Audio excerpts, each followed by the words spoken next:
children, how are you all? I hope you're all fine.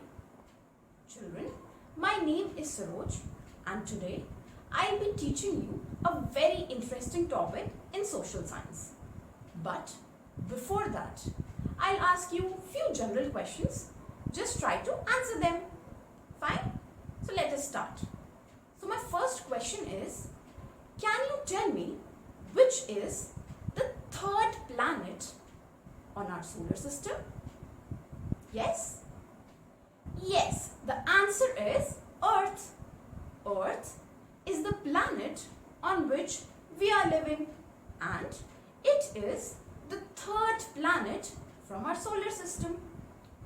Now, can you tell me that what is the shape of the Earth? Think. Yes, the shape of the Earth is sphere. That is, it is spherical in shape. And who proved it that it is spherical in shape?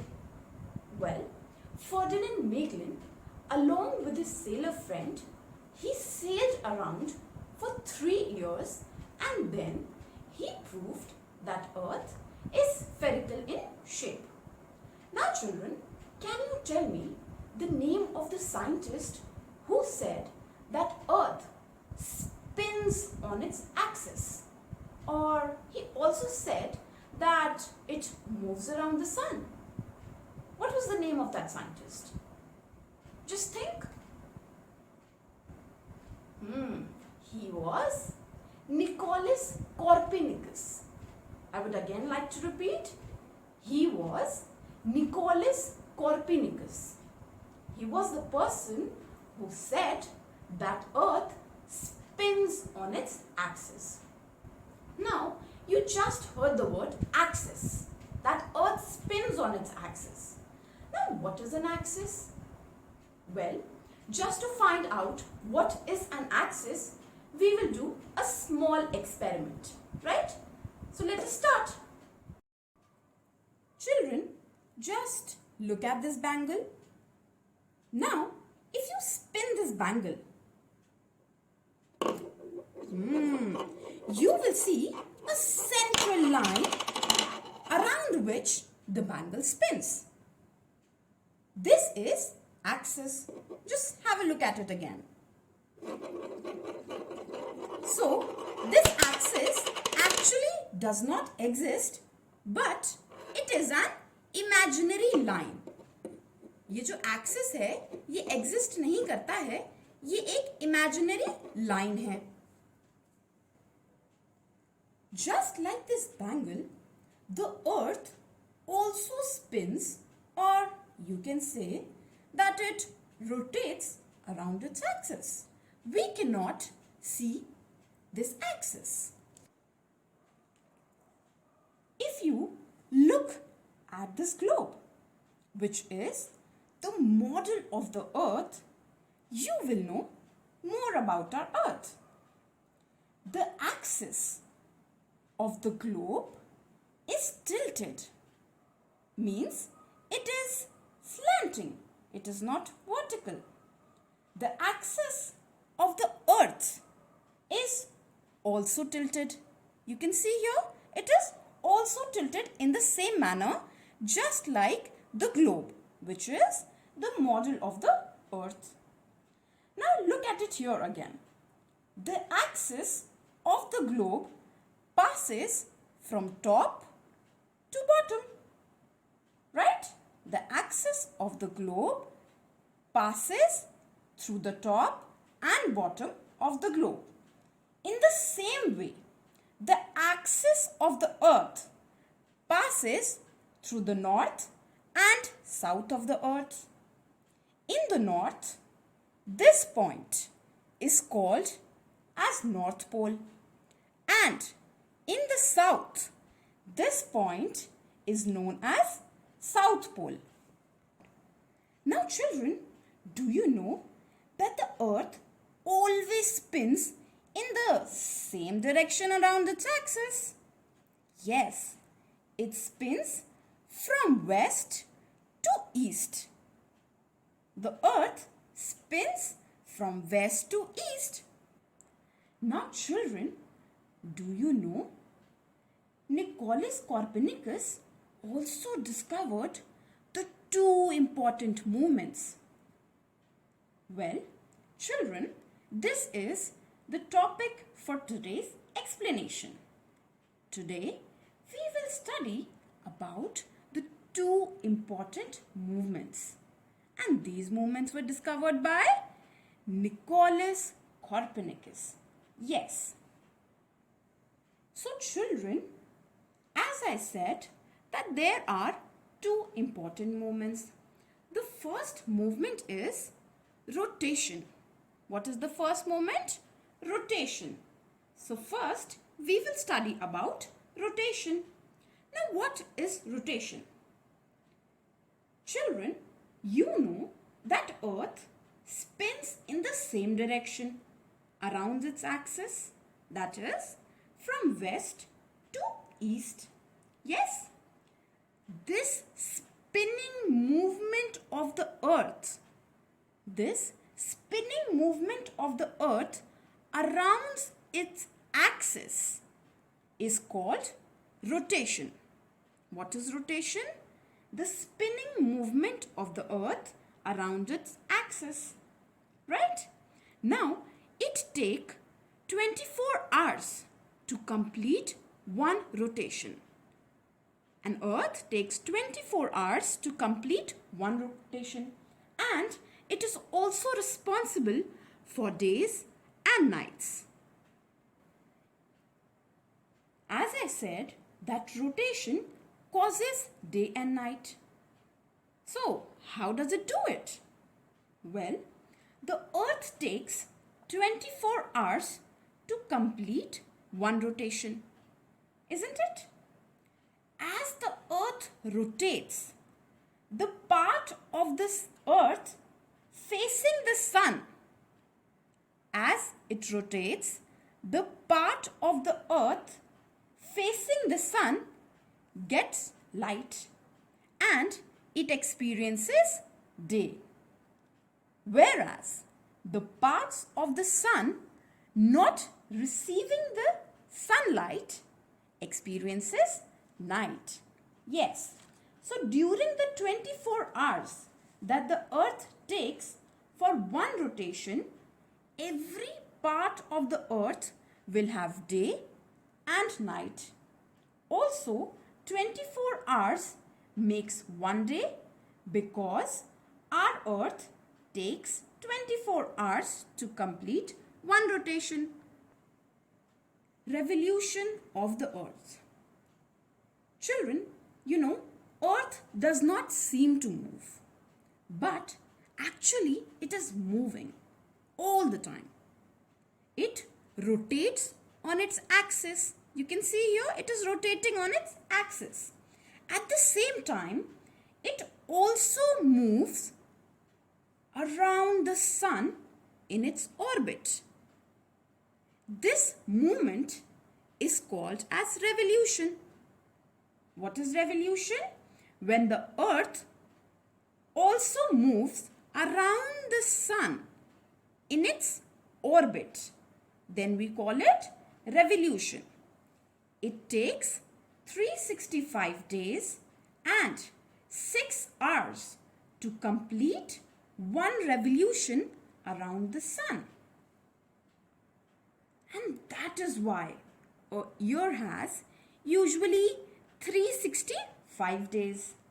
But the Earth takes 365 days and 6 hours to complete one revolution. So, the extra 6 hours are added each year in every 4 years. Therefore, it becomes 24 hours, which equals to 1 day. So, this is an extra day. Every 4 years, this extra day is added to the year. And an year with an extra day is called a leap year. This extra day is added in the month of February. So, in a leap year, February has 29 days.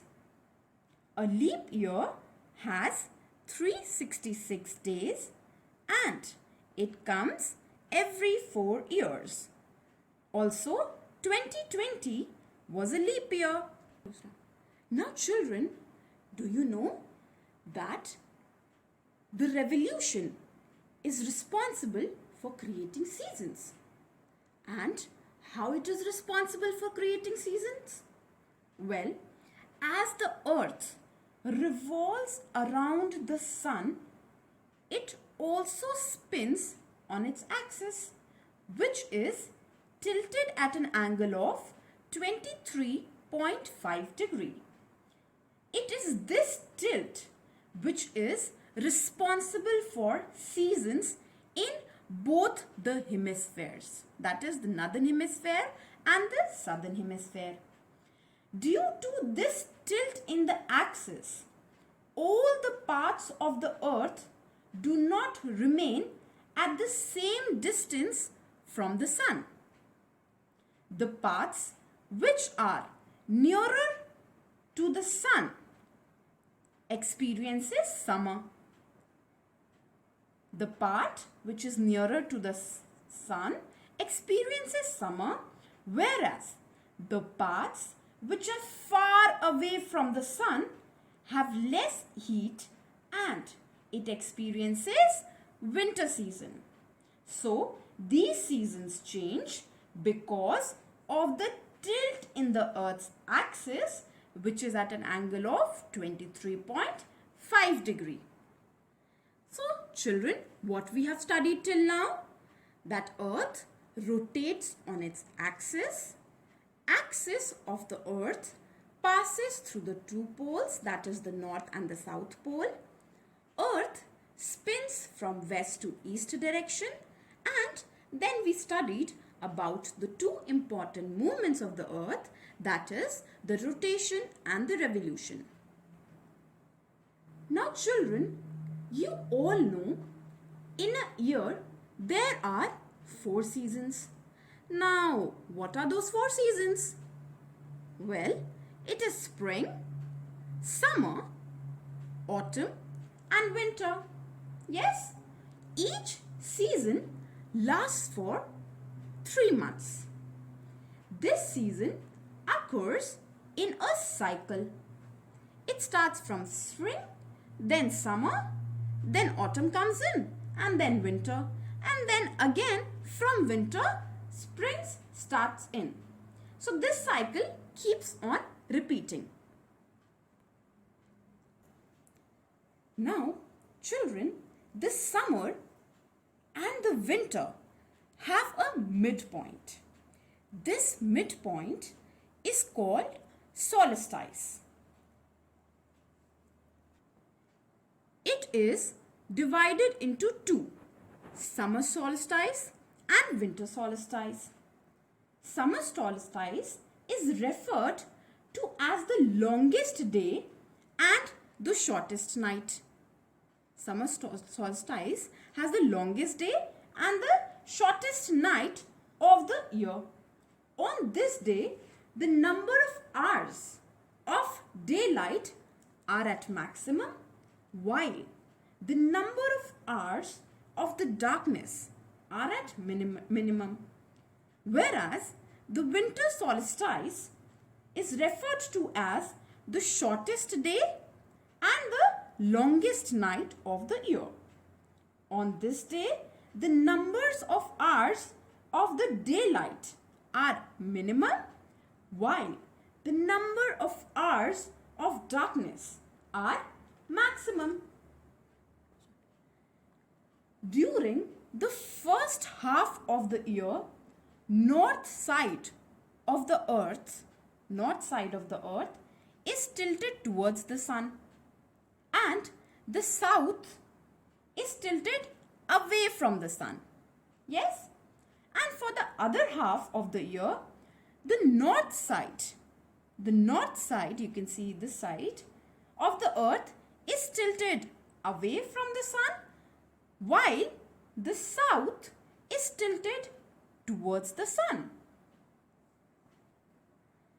when the northern hemisphere, this is the northern hemisphere, you can see, is more tilted towards the sun, then northern hemisphere receives more sunlight and hence it experiences summer solstice, while the southern hemisphere receives least sunlight, therefore it has winter solstice.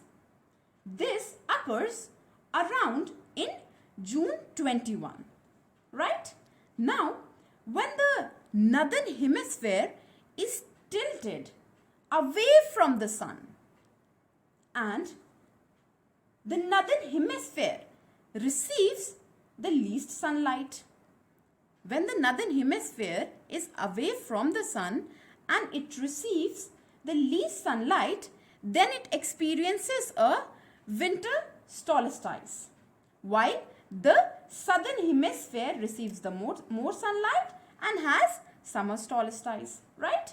So this occurs around in December 21. Equinoxes. On equinox, day and night are of same length.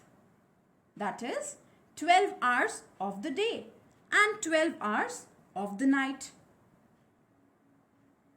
Now, when the sun shines directly on the equator, what is an equator? It is a line, imaginary line, which divides the planet Earth into two equal halves, right? So, when the sun rays directly on the equator, then we call it an equinox. There are 2 equinoxes every year. That is in the month of September and in the month of March. These occur on or around 21st March and 23rd September, and they have been named as spring and autumn equinox. You can see here in the diagram also. This is autumn, this is summer solstice, then we have spring equinox, and then we have winter solstice. So children, I hope it is clear to you all, and I hope you have enjoyed the video.